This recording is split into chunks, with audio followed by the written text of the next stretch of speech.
Ahoj Zuzka, si tam? Áno, som tu.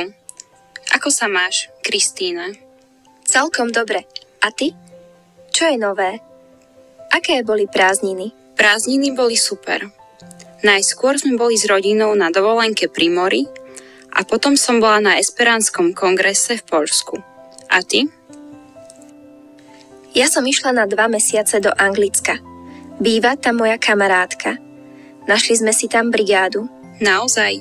A ako bolo v Anglicku? V ktorom meste ste boli? Bývali sme v Londýne. Tam sme chodili na brigádu a dokonca sme boli aj na výlete na Islande. Fíha, musíš mi o všetkom porozprávať. Čo robíš dnes večer? Nechceš ísť na kávu? Jasné, porozprávame sa o všetkom pri káve. Kedy? O 7:00? O 7:00 nemôžem, až o 7:30. V poriadku, tak o 7:30. Teším sa, že sa zasa uvidíme. Zatiaľ ahoj. Kam sa chystáš, Anna? Idem von s Tomášom. Pamätáš sa na neho? Máme spolu v piatok jednu prednášku. Áno, pamätám sa na neho. Vysoký, pekný, čiernovlasý však. Presne tak. Pozval ma dnes večer von. To je super. Hovorila som ti, že sa mu páčiš. Vidíš, mala som pravdu. Veď ideme len von. Ale je veľmi milý, veselý a inteligentný. A je s ním zábava. Ty si tuším zaľúbená. Nie som zaľúbená, ale máš pravdu. Je pekný. Prepáč, musím už ísť. Tomáš ma čaká vonku pri bráne. Jasné, utekaj. Prajem vám obom pekný večer. Ďakujem a potom ti všetko porozprávam. Ahoj. Ahoj, aké bolo rande? Skvelé. S Tomášom bola zábava. Išli sme na pizzu a potom na diskotéku. Zistili sme, že máme veľa spoločných záľub. Som rada, že si sa mala fajn. Stretnite sa opäť? Dúfam, že áno. Dohodli sme sa, že niekedy spolu pôjdeme do kina na nejaký dobrý film. Tak to je super. Teším sa, že si šťastná. Tomáš je naozaj fajn. Čia je táto izba? To bola naša detská izba. Tu sme sa vždy s bratom hrali. Pozri, ešte sú tu naše hračky. Tu je detská postielka, môj starý kočík, bábika, domček pre bábiky a dokonca aj kolíska. A čo je to tam pod oknom? Tam sú asi bratové staré hračky. Tu vzadu vidím jeho autička a stavebnice. Aha, pozri, môj plyšový medvedík. Nevidela som ho už roky. Nevedela som, že tu ešte stále je. Koľko rokov má tvoj brat? Je mladší alebo starší než ty? Martin je o 2 roky mladší. Chodili ste s bratom aj do škôlky? Áno, obaja sme chodili do škôlky. Pamätám sa, že sa mi tam veľmi páčilo.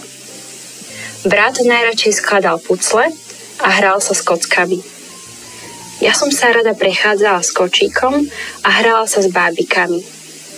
Radi sme chodili von, najradšej na ihrisko pred panelákom.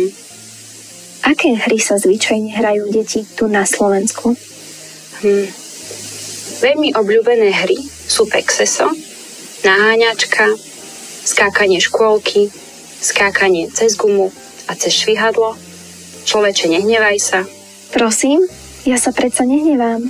Nie, to je názov jednej stolovej hry. Je zábavná, môžu ju hrať aj dospelí. Deti sa pri nej môžu učiť počítať. Naozaj ju nepoznáš? Nie, nikdy som o nej nepočula. Tak ťa ju niekedy musím naučiť. Ahojte, hádajte, čo je nové.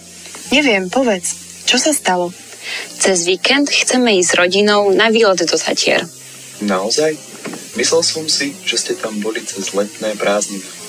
Nie, cez prázdniny sme boli pri mori. Ale teraz chceme ísť len na malý výlet do Vysokých Tatier. To je super. Závidím ti. V Tatrách je určite nádherný. Na ako dlho chcete ísť? Nie na dlho, len na 2 dní. Budeme tam cez víkend a v pondelok budeme späť. Idete vlakom alebo autom? Plánujeme ísť naším autom. Cesta bude pohodlnejšia a lacnejšia než vlakom. Máme ale jeden problém. Aký? Naše auto je pokazené. Otec ho odviezol do servisu. Kam? Do jednej autoopravovne v Bratislave. Dúfame, že čoskoro bude opravené. V akom hoteli ste si rezervovali izbu?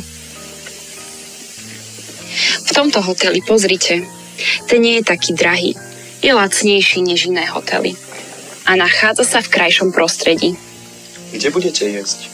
V hoteli alebo v blízkej reštaurácii? Objednali sme si polpenziu.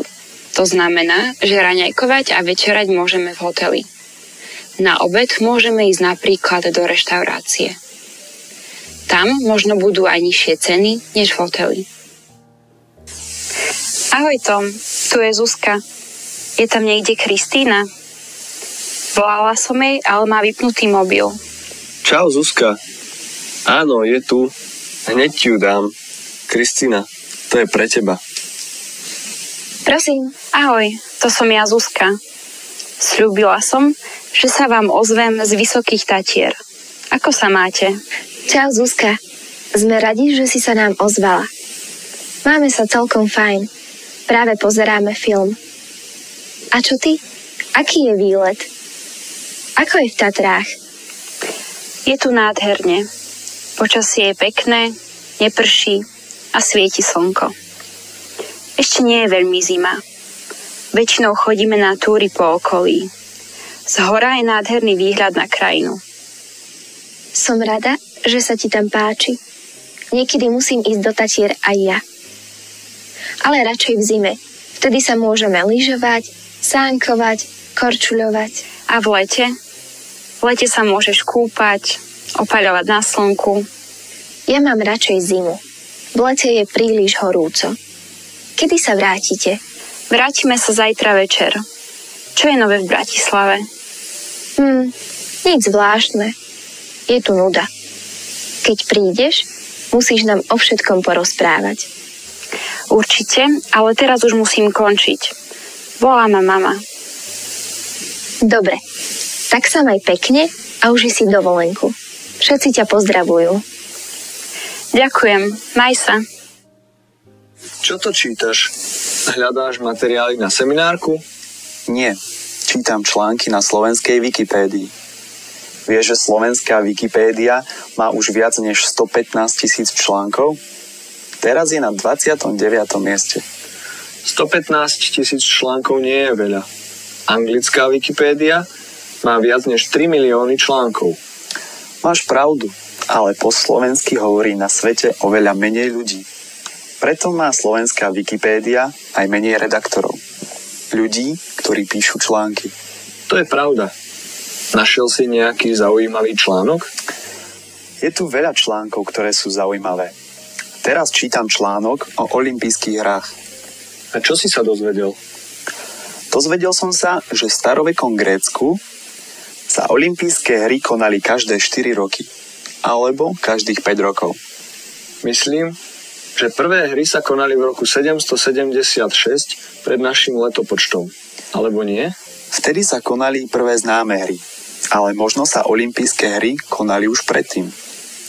V roku 393 alebo 394 nášho letopočtu cisár Theodosius I zakázal olympijské hry. Prečo? Kresťanstvo zakázalo hry, ktoré boli pohanské. Prvé moderné olympijské hry sa konali až v roku 1896.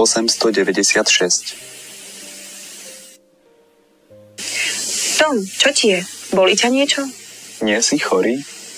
Nič mi nie je. Len ma bolí hlava a chrbát. Prečo? Si prechladnutý? Máš chrípku? Nie, ale v týchto dňoch dlho sedím pri počítači a nad knihami. Mám veľa práce. Prečo máš veľa práce? Musíš sa veľa učiť? Lebo píšem diplomovku a seminárky. Možno preto ma bolí chrbát. Asi máš pravdu. Mal by si menej sedieť pri počítači a viac sa pohybovať. Máš málo pohybu, lebo stále len sedíš nad knihami. Už nebudem toľko pracovať. O pár dní budú seminárky hotové.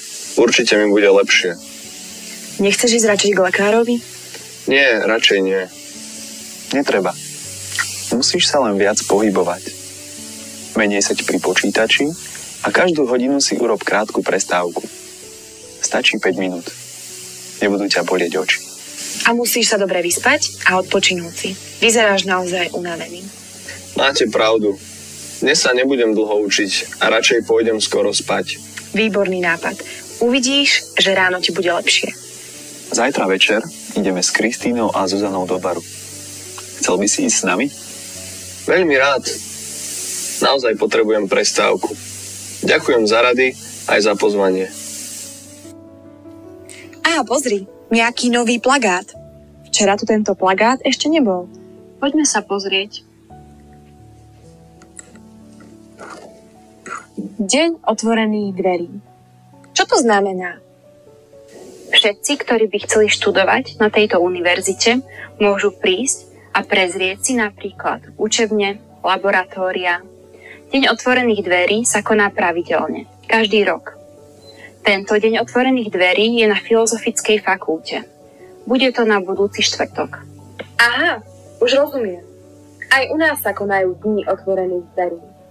Nielen na univerzitách, ale aj na iných školách, vo firmách, televíziách, na úradoch a podobne. Správne. Ja som chodila na dni otvorených dverí na univerzitách. Bolo to vždy veľmi zaujímavé. O akej školy si sa zaujímala? Zaujímala som sa o školy, na ktorých bol odbor učiteľstvo jazykov alebo prekladateľstvo. Čo by si chcela robiť po štúdiu? Kde by si chcela pracovať? Chcela by som pracovať vo firme, ktorá robí preklady a tlmočenie. Chcela by som cestovať po celom svete. Nechcela by si pracovať v zahraničí? Možno áno, keby som tam našla lepšiu prácu. Zarobila by som možno viac peňazí, než tu na Slovensku. Ale najskôr budem hľadať prácu tu. Neboj sa, určite nájdeš super prácu.